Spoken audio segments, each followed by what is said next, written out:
नमस्कार. Welcome to inspire Shipra. आज तुमच्या पुढे अजून एक नवीन स्टोरी. आताच मागल्या आठवड्यात मी माझ्या ट्रेनिंग सेशनला गेलेली होती. त्या ट्रेनिंग सेशनमधून एक वेगळीच स्टोरी माझ्यासमोर आली आणि ती सगळ्यांसोबत मला शेअर करावीशी वाटते. माझं सेशन झाल्यानंतर एक सुनील म्हणून व्यक्ती आला माझ्याकडे आणि आपल्या टीमबद्दल सांगत होता बरंच काही. पण त्याच्या सांगण्यात ब्लेमिंग खूप होतं की माझी टीम ऐकत नाही, मला अजिबात सपोर्ट करत नाही, मला खूप जास्त डेलिगेशनला त्रास होतो आणि बरंच काही. आणि काही वेळाने जसा सुनील आला तसे बाकीचे पण वेगवेगळी लीडर्स माझ्याकडे आले. एक सुरेश नावाचा व्यक्ती आला. तो मला म्हणाला, मॅम तुमचं आजचं सेशन खूपच छान वाटलं आणि माझ्या टीमला हे खूप इम्पॉर्टंट होतं. आणि तो आपल्या टीमचं इतकं कौतुक करत होता की विचारूच नको, की मला खूप छान टीम मिळाली आहे ज्याच्यामुळे माझं नेतृत्व हे खूप मला छान पार पाडता येत आहे. आणि माझ्या अकॉर्डिंग असं वाटतं की मी यापर्यंत पोचलो ते फक्त माझ्या टीममुळे. आणि बरंच काही आपल्या आपल्या टीमबद्दल तो छान छान गोष्टी सांगत होता. योगायोगाची गोष्ट म्हणजे ही की सुनील आणि सुरेश हे दोघंही एकाच डिपार्टमेंटचे आणि एकच टीम हँडल करत होते. गंमत ना.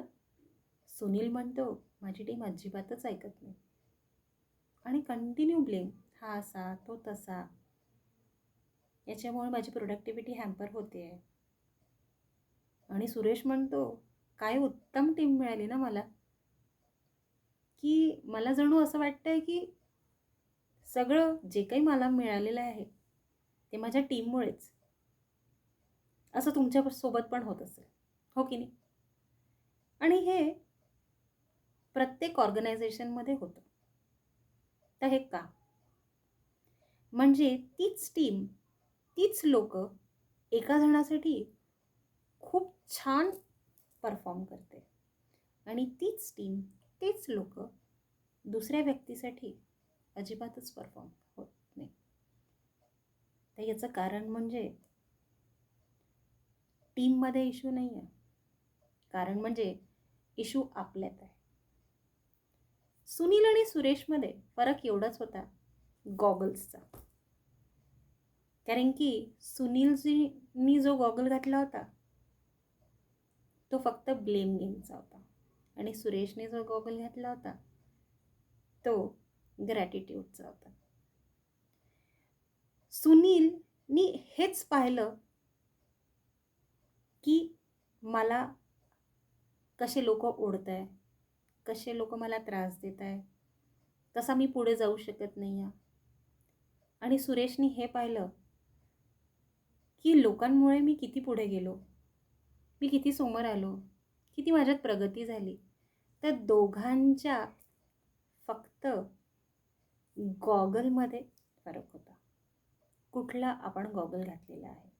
म्हणजेच नेतृत्व आपलं कसं आहे, ज्याला आपण म्हणतो लिडरशिप. तर कसं असायला हवं नेतृत्व, कसं असायला हवी लिडरशिप. लिडरशिप म्हणजे जसं आपण जग पाहतो, जसा आपण असतो तसं. जर तुम्हाला प्रेम हवं आहे तर प्रेम द्या. जर तुम्हाला मैत्री आणि ट्रस्ट हवा आहे तर पहिले मैत्री आणि ट्रस्ट हे मिळवावं लागेल. जर तुम्हाला ऑनेस्टी हवं आहे तर मॅनिप्युलेट होऊन चालणार नाही ना. जर तुम्हाला एक ओनरशिप आणि रिस्पॉन्सिबिलिटी घेणारे एम्प्लॉईज हवे आहे तर तुम्ही त्यांच्याबद्दल किती रिस्पॉन्सिबल आहात आणि किती अकाउंटेबल आहात हे पण पाहावं लागेल की नाही.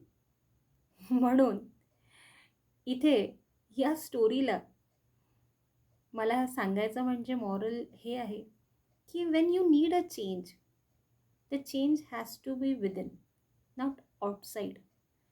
तर when you want to change anything, the first change is required is with you. तर बाहेरचं काही चेंज होत नाही, पहिले चेंज करावा लागतो स्वतःमध्ये. म्हणून सुनील आणि सुरेशमध्ये फरक होता. तीच टीम, तेच डिपार्टमेंट, सगळं तेच, पण नेतृत्व वेगळं. म्हणून आपण हे नेहमी पाहतो, जेव्हा ऑर्गनायझेशनमध्ये लीडर्स चेंज होतात तेव्हा डाऊनलाईनपर्यंत अख्खी डिरेक्शन चेंज होते. कारण की आपल्या शिपचं व्हील कोणाच्या हातात आहे ते जास्त इम्पॉर्टंट आहे. म्हणून इतकी छान आणि खूप माझ्या मनाला लागणारी, हलक्या माझ्याच सेशनमधून निघालेली स्टोरी मला तुम्हा सगळ्यांशी शेअर करावीशी वाटली. कशी वाटली आणि तुम्हालासुद्धा असा अनुभव आला की नाही, नक्की शेअर करा. थँक्यू.